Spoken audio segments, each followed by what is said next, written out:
Saludos buscadores del misterio y gracias por asistir a granmisterio.org.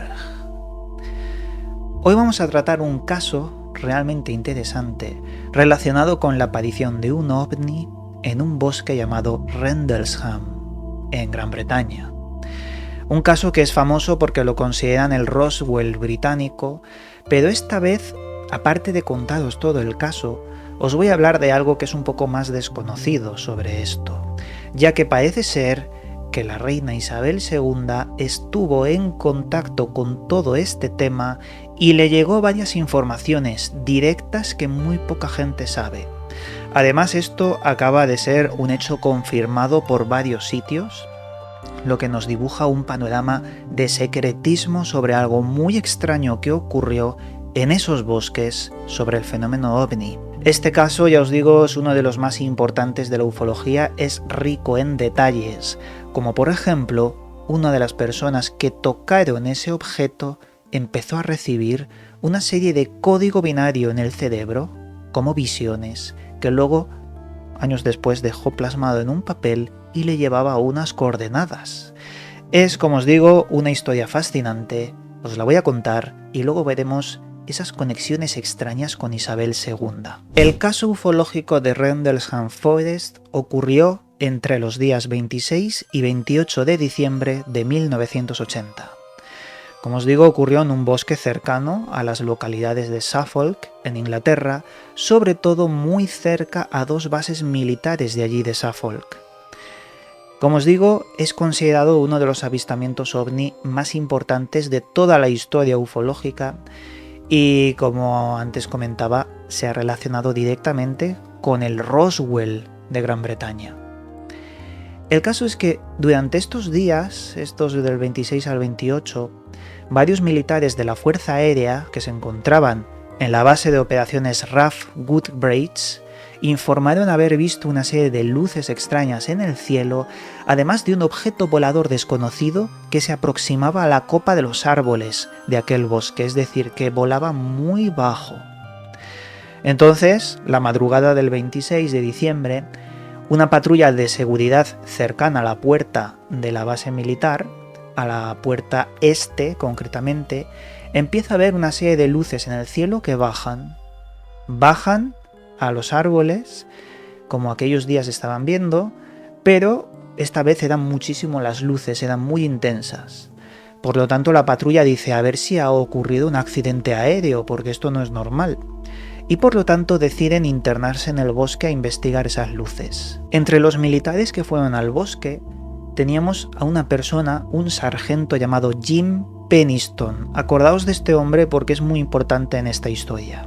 El señor Penniston. A su vez, él iba acompañado por un aviador llamado John Burrow, que entraron en el bosque y fueron directamente hacia las luces, descubriendo que allí había un objeto metálico. Un objeto con una superficie negra muy brillante, de forma triangular, y estaba envuelto en una especie de neblina amarillenta, o así lo describen.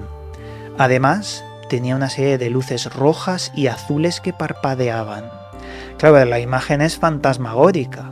El señor Penniston y los otros oficiales se quedaron a cuadros cuando vieron esto. De hecho, decían que el objeto tenía una forma sobre los 2 metros de alto, 3 metros de ancho, y que al acercarse empezaron a ver una serie de simbología grabada en la superficie del objeto. Ellos lo describen como algo parecido a jeroglíficos, pero que no tenía nada que ver con Egipto ni nada de eso. Era algo que les recordaba vagamente a jeroglíficos. Según el testimonio, que luego quedó muchos años clasificado, el señor Penniston decidió tocar la nave en un momento, y cuando lo tocó, sintió una descarga fuertísima, una descarga de energía que casi lo tumba. También afirmó que tras tocarlo, en su mente empezó a ver una secuencia de unos y ceros, es decir, de código binario, una secuencia, como si un mensaje se estuviera manifestando en su cerebro. El objeto estuvo inmóvil, mientras que estos oficiales pues no salían de su asombro y uno de ellos lo tocó, hasta que de repente empezó a elevarse rápidamente y desapareció en el cielo. Cuando desapareció fue cuando la policía local llegó, porque se le había advertido, y solo pudieron ver luces del faro de Orfotnes a lo lejos, asociando los medios locales con que todo había sido un avistamiento de una luz de un faro. Se habían equivocado los oficiales. Claro, los oficiales sabían lo que habían visto, y para nada se parecía a un faro. Al día siguiente, cuando amaneció, los militares de ambas bases regresaron al lugar de este avistamiento y encontraron marcas en el suelo, con forma triangular. Hicieron varias fotos, además de ramas rotas, y apreciaron que varios árboles, sobre todo en la copa de los árboles, aparecían quemados, algo los había quemado. Después de toda esta investigación, como os digo, al amanecer, vino la policía también a inspeccionar el área. Pero ellos nuevamente concluyeron que esas marcas podían haber sido de un animal. Claro, ¿qué clase de animal quema el suelo o la copa de los árboles? Era como un intento que posteriormente en la versión oficial otorgada a los medios, muy posteriormente, porque esto se desclasificó a los años, era como para darle una solución cuando se estaban inventando la versión oficial. Pero lo más importante vino el día 28 de diciembre. Cuando los soldados volvieron otra vez, por una tercera o cuarta vez al bosque, y esta vez con detectores de radiación. Y dime tú, si son animales lo que ha causado todo esto, ¿por qué van tantas veces los militares con esta vez detectores de radiación? Algo sabían, algo había ocurrido. Y allí tenemos a un protagonista de esta historia, el coronel Charles Holt, el segundo al mando de la base, ni más ni menos, quien empezó a liderar la investigación y grabó sus observaciones en una cinta, en una grabadora.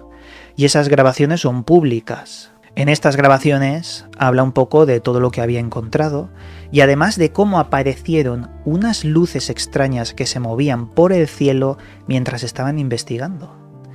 Según algunos testimonios, una de estas luces incluso les lanzó un haz de luz visible en el suelo que alarmó fuertemente al coronel Holt.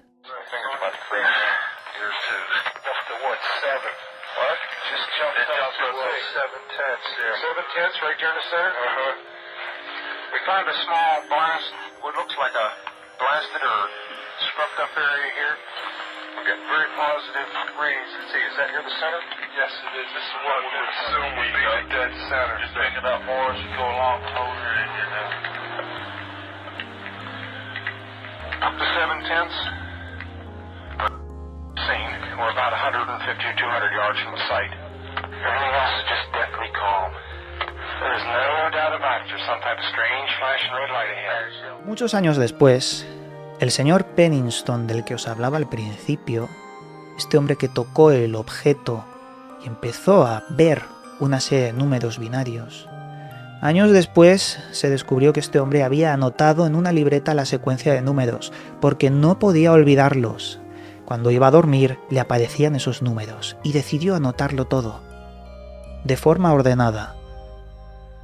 Ceros y unos que iban apareciendo en su mente. Y así fue cuando en el 2010 estos números fueron analizados por expertos y parecía que los números se traducían a unas coordenadas que apuntaban a diferentes lugares de la Tierra. Una de las coordenadas apuntaba a la Antártida, otra a la extraña isla llamada Yggdrasil, de la que ya hablamos hace mucho tiempo en un videoprograma. Es una isla donde se habla de una leyenda celta, donde hay un lugar oculto de gran sabiduría.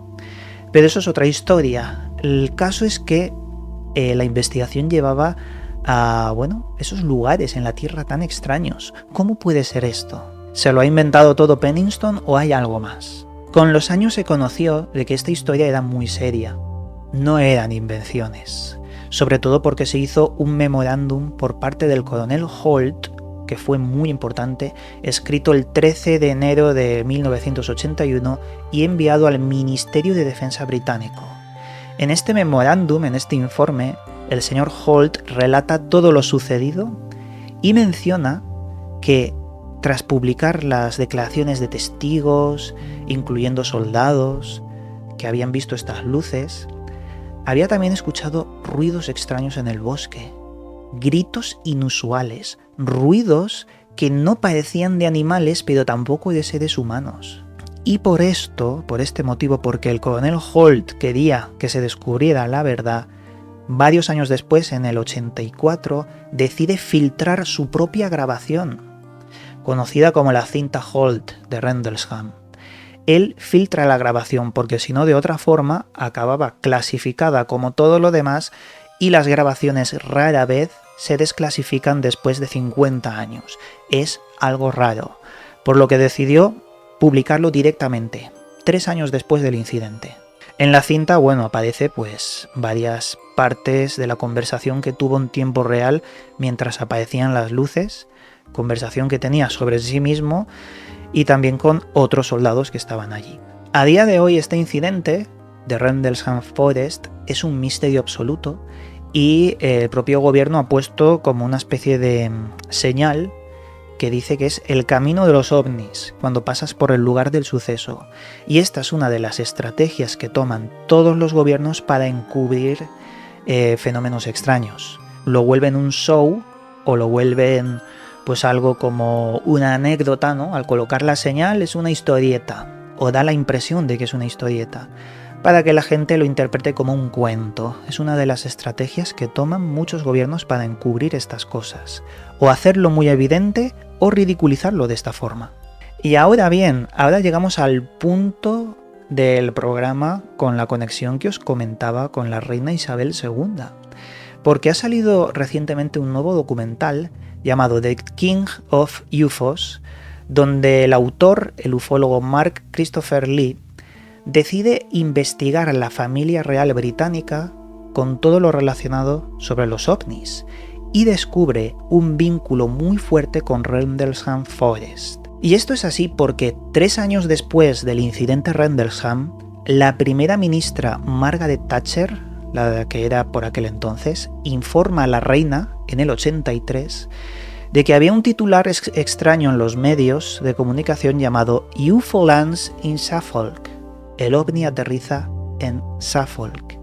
Esto le llamó la atención a la reina y Thatcher le advirtió de que detrás de este incidente había una verdad muy importante que no se podía hacer pública. Claro, en este documental también se menciona a la fallecida Georgina Bruni, una periodista y autora especializada en ovnis, quien entrevistó a Margaret Thatcher sobre este asunto y recibió una respuesta inquietante cuando preguntó sobre Rendlesham.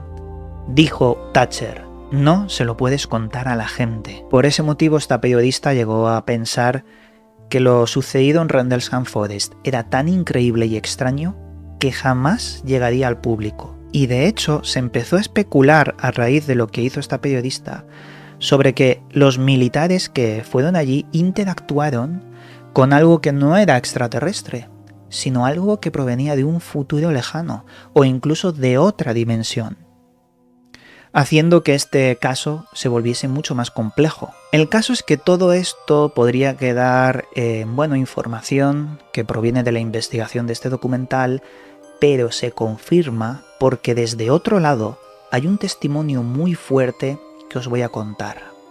Un testimonio clave de un exagente de la policía criminalística llamado John Hanson, que tras la experiencia ovni que tuvo un amigo suyo, se dedicó a la investigación del fenómeno ovni. Pues Hanson escribió 2 libros sobre toda su investigación del caso Rendlesham y los escribió junto, y atención, al coronel Charles Holt, el protagonista de la historia, comandante adjunto de la base de Suffolk. Pero lo más sorprendente de esto fue que Hanson envió varias copias de estos 2 libros a la reina Isabel II y al príncipe Felipe también. Y ellos respondieron agradeciéndoles y asegurando que los añadirían a la colección personal de literatura sobre ovnis que tienen allí en el Palacio de Buckingham. Y a partir de ahí Hanson mantuvo una correspondencia por carta con la familia real hasta la muerte de la reina. Él estaba convencidísimo de su profundo interés con el tema, de que la reina estaba muy interesada no solo con Rendlesham, sino con el fenómeno ovni en general. Y esta sería la conexión tan extraña con uno de los casos, como os he dicho ya, más importantes de la ufología en general, pero también de Gran Bretaña, porque allí también ocurren muchas cosas extrañas y este es uno de los casos que ha trascendido. Si queréis una segunda parte o que expanda más los datos de este caso, dejármelo saber en la caja de comentarios porque os digo que es mucho más complejo, hay mucho que contar. Con esto dicho, amigos, aquí me despido, el misterio está servido, ahora te toca a ti seguir investigando, os mando un cálido abrazo y nos volveremos a ver en otro vídeo.